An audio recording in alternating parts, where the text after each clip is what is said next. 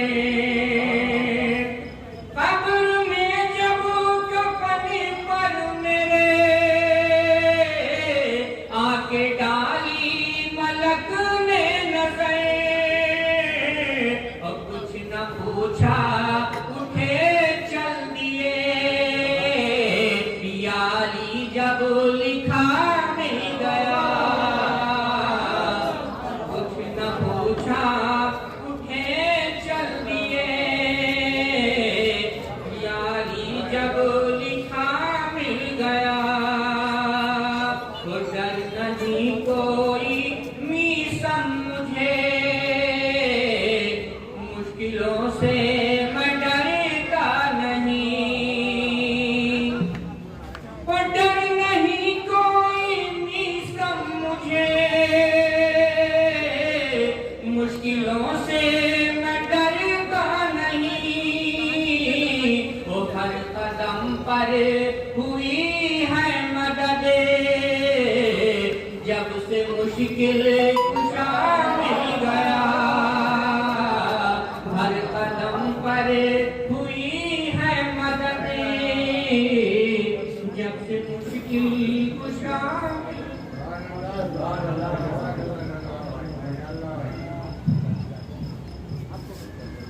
حضرات اولاً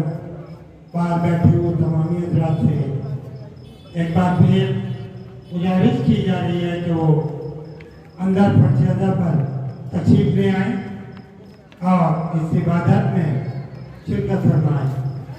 لیجیے مولانا کی آمد کے لیے ایک چار مصرے سماعت فرما لیں کہ دل دھڑکتا ہے تھام لیتا ہوں دل دھڑکتا ہے تھام لیتا ہوں اور ضبط سے میں جو کام لیتا ہوں وہ ہر بلا سے نجات ملتی ہے جب بھی حیدر کا نام لیتا ہوں آئیے حضرات انہی اشعار کے بعد اب میں بسادہ گزارش کر رہا ہوں مولانا موصوف سے کہ وہ ممبر پہ تشریف لائیں اور اپنی بے مثال تقریر سے ہم سبھی کو مستفید فرمائیں اتنا رسالہ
مولانا سیدنا بالقاسم محمد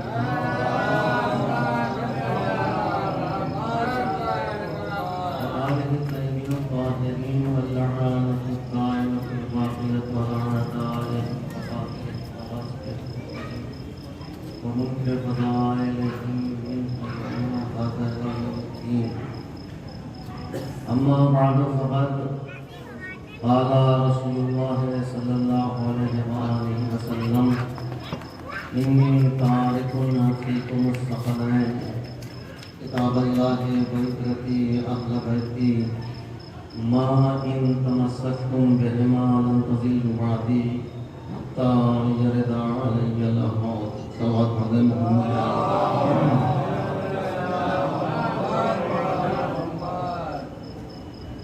یہ مرسل اعظم کی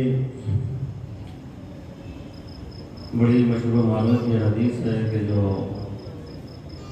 مسلسل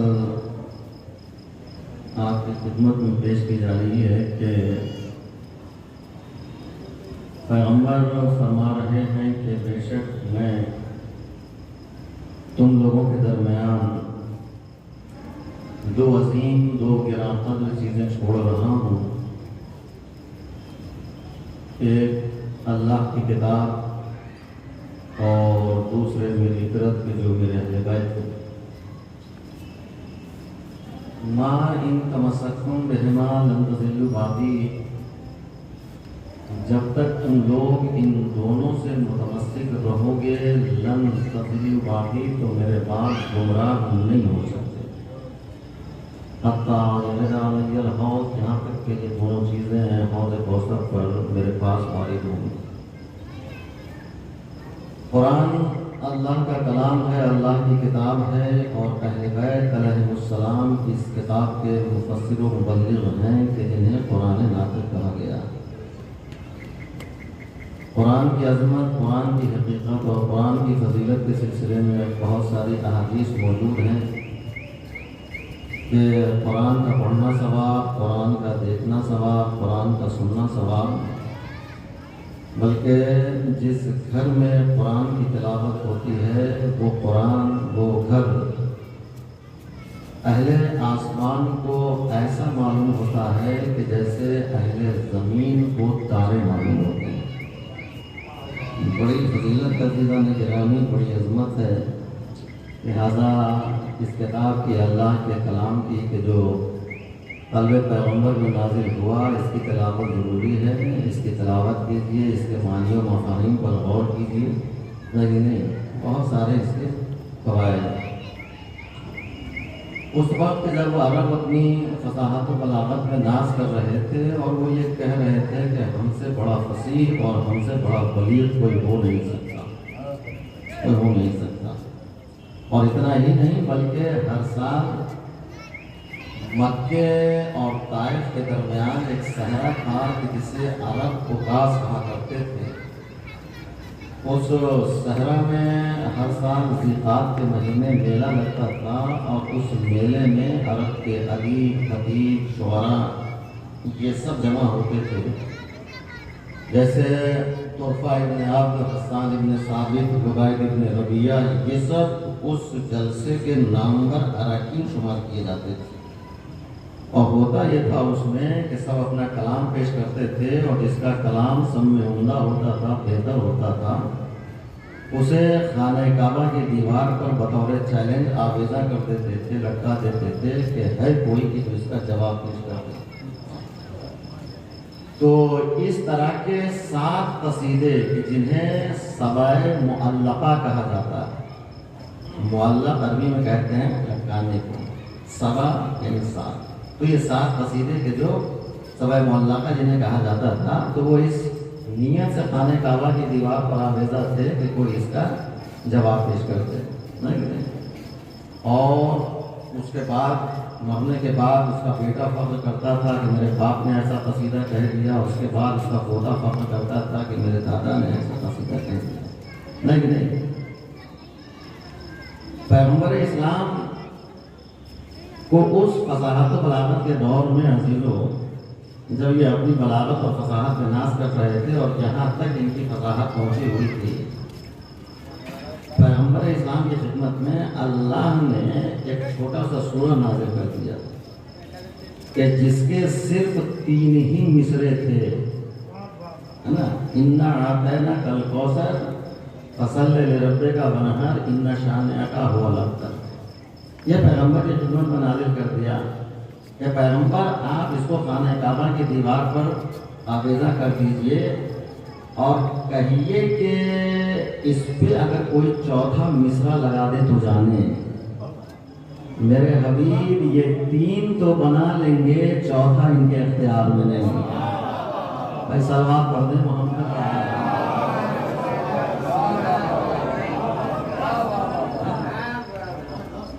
اور جیسے حضور نے خانہ کعبہ کی دیوار پہ آویزہ کیا، مایہ ناز سخنوروں کے وہ چنے ہوئے قصائد کے جو عرب کے متاع شعر میں سب سے زیادہ گران قدر ہونے کا تمغہ حاصل کر چکے تھے،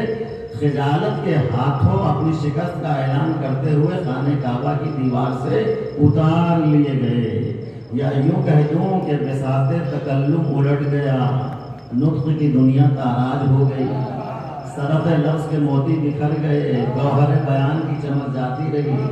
کلام کا سرمایہ ختم ہو گیا، فصاحت کی کیاری ٹوٹ گئی، بلاغت کی کھیتی مرجھا گئی، ہر گوشے سے آواز آنے لگی کہ یہ کسی بشر کا کلام نہیں ہے۔ عزیزو، میں تو اس نتیجے پر پہنچا کہ جب دنیا کوثر کا جواب نہ لا سکی تو ساتھی کوثر کا ایک سوال پڑھتے ہیں۔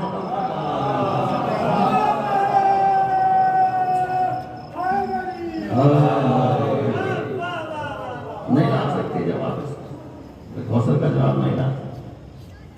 اچھا، پیغمبر نے کیوں خانہ کعبہ کی دیوار پہ آویزہ کیا؟ دیکھیے، دنیا کا دستور ہے اور عاقلانہ طریقہ بھی یہی ہے کہ جب کوئی بات کسی سے منوانا مقصود ہو تو اس کا بہترین طریقہ یہ ہے کہ چیلنج کر دیا جائے، دعویٰ کر دیا جائے، تحدید کر دی جائے کہ ایسا کوئی نہیں کر سکتا، اگر کسی میں طاقت ہو تو وہ ایسا کر کے دکھائے۔ یہ سنتے ہی فطرت انسانی میں ہیجان پیدا ہوگا اور نفس انسانی بے چین ہو کر اس کی طرف متوجہ ہو جائے گا اور اس دعوے کو رد کرنے کے لیے ہمہ کوشش کرے گا، اس لیے کہ اس کی جدت میں یہ بات داخل ہے کہ یہ اپنے مقابلے میں کسی کو بڑھتا ہوا نہیں دیکھ سکتا۔ فطرت میں یہ بات داخل ہے، چاہے وہ کسی قسم کا دعویٰ ہو، کسی صفت سے متعلق چیلنج ہو، بس آپ اپنا کتنا کہہ دیجئے کہ ایسا کوئی نہیں کر سکتا، اگر کسی میں طاقت ہے تو وہ اس کا جواب پیش کرتے۔ اسی طرح اللہ نے یا قرآن نے سب سے پہلے کیا کیا؟ یہ چیلنج کیا کہ تم پورے قرآن کا جواب پیش کر سکتے، اور جب یہ بھی ممکن نہیں ہو سکا تو اس میں اور جو رات وسعت دی، کہا کہ اگر تم پورے قرآن کا جواب نہیں پیش کر سکتے تو فاتو نہ گریں بے عشر سورہ مثل، اس کے مثل جو ہے 10 سورے بنا لا۔ اور جب یہ بھی ممکن نہیں ہو سکا تو قرآن نے کہا کہ فاتو بسورۃ من مثلہ، اس کے مثل ایک ہی سورہ بنا لا، ایک ہی سورہ بنا لا۔ مگر عزیزو، سبع معلقہ لکھنے والوں کے خاندان والے مر گئے مگر اس کا جواب نہ ہو سکا، جواب نہ ہوگا۔ اب سوال یہ پیدا ہوتا ہے، کیا قرآن میں نئے الفاظ آ گئے؟ کیا قرآن میں نئی اصطلاحیں آ گئی؟ بالکل نہیں۔ وہی الفاظ کے جو عرب میں استعمال کیے جاتے تھے، وہی الفاظ میں اصطلاحیں جو بولی جاتی تھیں، وہی قرآن میں۔ بس اللہ نے اتنا کیا کہ ان الفاظ کو سمیٹا، اور سمیٹنے کے بعد عرش اعظم پر ترتیب دے کر جب اسے نازل کیا تو یہ سبع معلقہ جنہوں نے لکھا تھا یہ سب مر گئے مگر اس کا جواب نہ ہو سکا۔ یہ اہتمام قدرت ہے، قدرت جسے چاہتی ہے معجزہ بناتی ہے۔ تو عزیزو، جب یہاں کے الفاظ وہاں جائیں اور لاجواب ہو جائیں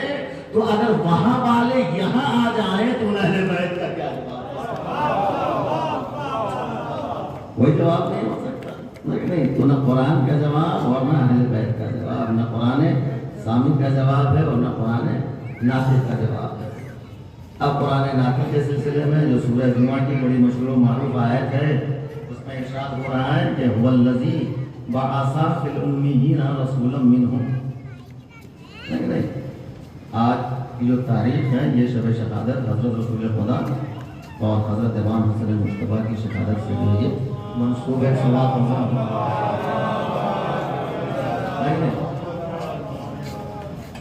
کیا ہے سورہ جمعہ؟ کیا ہے؟ والذی بعث فی الامیین رسولا منہم۔ وہ وہی ہے پروردگار، وہی وَعَصَا فِي الْأُمِّيِّينَ، جس نے بھیجا فی الامیین، امیین میں رسولا منہم، انہی میں سے ایک رسول بنا، انہی میں سے رسول بنا۔ دیکھیے خداوند عالم نے قرآن میں جہاں جہاں پر پیدا ہونے کا ذکر کیا ہے وہاں پر لفظ خلق کو استعمال کیا ہے، جیسے خلق الموت والحیات، اس نے موت اور حیات کو پیدا کیا۔ وما خلق الجن والانس الا لیعبدون، ہم نے جنات اور انسان کو نہیں پیدا کیا مگر غرض تخلیق یہ ہے کہ وہ ہماری عبادت کرے۔ اس خلقت کا جہاں پر ذکر ہے وہاں پر لفظ خلق کو استعمال کیا۔ پیغمبر اسلام سن 1 عام الفیل میں عرب میں آئے، مکے میں پیدا ہوئے، تو جب پیدا ہوئے تو آیت تو یہ ہونا چاہیے کہ هو الذی خلق فی الأمین، وہ وہی ہے کہ جس نے امیین میں پیدا کیا، مگر نہیں آیت کیا کہہ رہی ہے؟ هو الذی بعث فی الأمین، وہ وہی ہے کہ جس نے امیین میں بھیجا، اور بھیجی وہی چیز جاتی ہے کہ جس کا وجود پہلے سے ہوتا ہے، پہلے سے ہوتا ہے۔ تو خود حضور کی یہ حدیث ہے کہ اول ما خلق اللہ، سب سے پہلے اللہ نے میرے نور کو خلق فرمایا۔ سب سے پہلے کا مطلب یہ ہے کہ کچھ بھی نہیں تھا، بلکہ لفظ کچھ کا بھی وجود نہیں تھا، ہے نا؟ یہ نہ زمین تھی، نہ آسمان، نہ عرش، نہ فرش، نہ چاند، نہ چمک، نہ سورج، نہ دمک، نہ ہوا، نہ آہٹ، نہ ستارے، نہ ٹمٹماہٹ، نہ جلوت، نہ خلوت، نہ صورت، نہ سیرت، نہ ہستی، نہ حرکت، نہ حورے، نہ جنت، نہ کوثر، نہ طوبہ، نہ ملک، نہ صوبہ، نہ ثوابت، نہ سیارے، نہ ملائکہ، نہ فرشتے، نہ پھول، نہ کانٹے، نہ گل، نہ بوٹے، نہ شاخ، نہ کلی، نہ بلبل، نہ نغمہ سنجی، نہ سمندر، نہ طغیانی، نہ دریا، نہ روانی، نہ پیاسا، نہ پانی، نہ الفاظ، نہ معانی۔ یہ ہے اس وقت کی کہانی کہ جب بزم امکانی میں صرف ہو کا عالم تھا اور ہوا کا جواب، عدم کی تاریخیاں تھی کہ اتنے میں ثواب پڑھنے محمد والے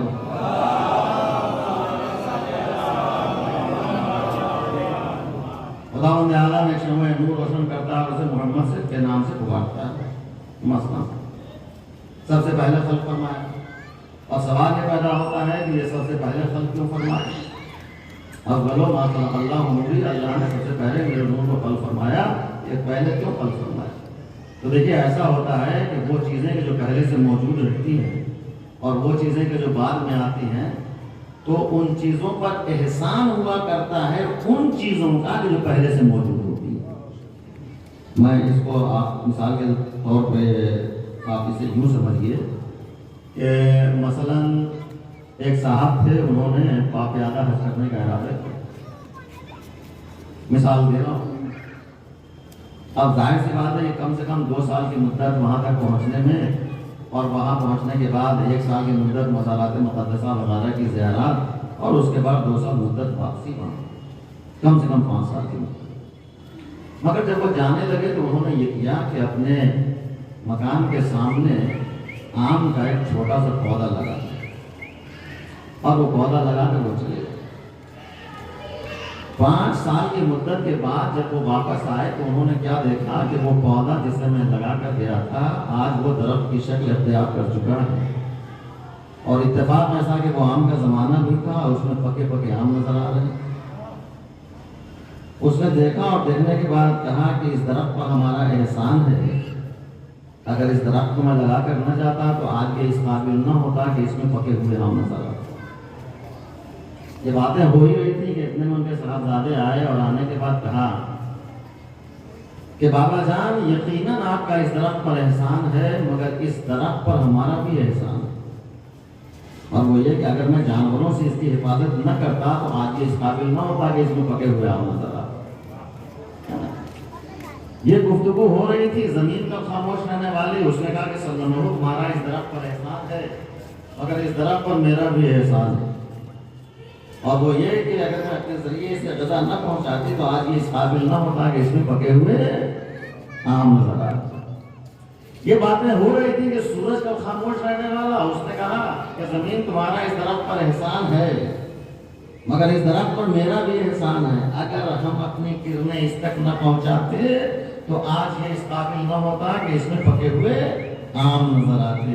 تو آپ نے دیکھا کہ ایک درخت جس کا وجود بعد میں ہو رہا ہے اور ان چیزوں کا وجود پہلے سے ہے، تو درخت پر باپ کا احسان، درخت پر بیٹے کا احسان، درخت پر زمین کا احسان، درخت پر سورج کا احسان، درخت پر ہوا کا احسان۔ اسی لیے اللہ نے پیغمبر کو سب سے پہلے خلق فرمایا۔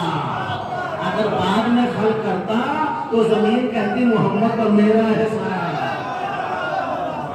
صلوات پڑھ لیں محمد وعلی محمد۔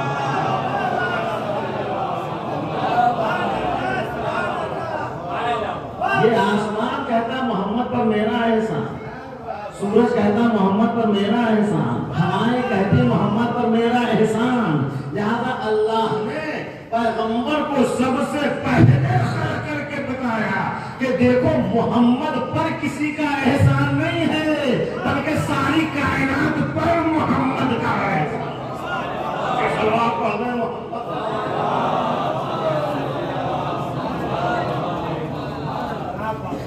سب سے پہلے محمد پر کسی کا احسان نہیں، ساری کائنات پر محمد کا احسان ہے۔ سب سے پہلے خلق فرمایا، اب اسے زمین پر آنا ہے، لہذا زمین کا فرش پہلے بچھایا جائے، آسمان کا شامیانہ پہلے لگایا جائے، یا آفتاب و مہتاب کی قندیلیں پہلے سے روشن ہوں، پانی کی سبیلیں پہلے سے موجود ہوں، کیونکہ مقصود کل آنے والا ہے۔ لہذا آدم جاؤ جا کر دربار آراستہ کرو، نوح جاؤ جا کر چھڑکاؤ کر دو، ابراہیم جاؤ جا کر باغ لگا دو، موسیٰ جاؤ جا کر چراغ جلا دو، جاؤ جا کر فرش بچھا دو۔ جب دنیا سج جائے، دربار آراستہ ہو جائے، تب ام القریٰ کی آغوش میں آمنہ کا لا آئے۔ اور یہی ہوا، انبیاء آتے رہے، موسوی دور گزر چکا، دین عیسوی کا اقتدار 73 فرقوں میں تقسیم ہو چکا، نبوت و رسالت اپنا اپنا جلوہ دکھا کر چلے گئے۔ زمانے کے اوراق وقت کے ہاتھوں عدلتے بدلتے رہے، زمانہ گزرا، وقت بدلا، صدیاں بیتیں اور انسانی عمر کا مسافر کہیں کا کہیں پہنچ گئے۔ عرض مقدس کی گمراہی نے نیکوبت کی تمیز اٹھا دی تھی، خانہ کعبہ بتوں سے پھٹ چکا تھا، خدا کی پرستش صفائے قلوب سے مٹ چکی تھی، ہر گلی سے، ہر کوچے سے، ہر بازار سے شرک و بت پرستی کی صدائیں بلند تھیں۔ یعنی عرب کی وہ سرزمین کہ جو انبیاء کا گہوارہ رہ چکی تھی، جس نے بڑے بڑے جلیل القدر پیغمبروں کے قدموں کو بوسہ دیا۔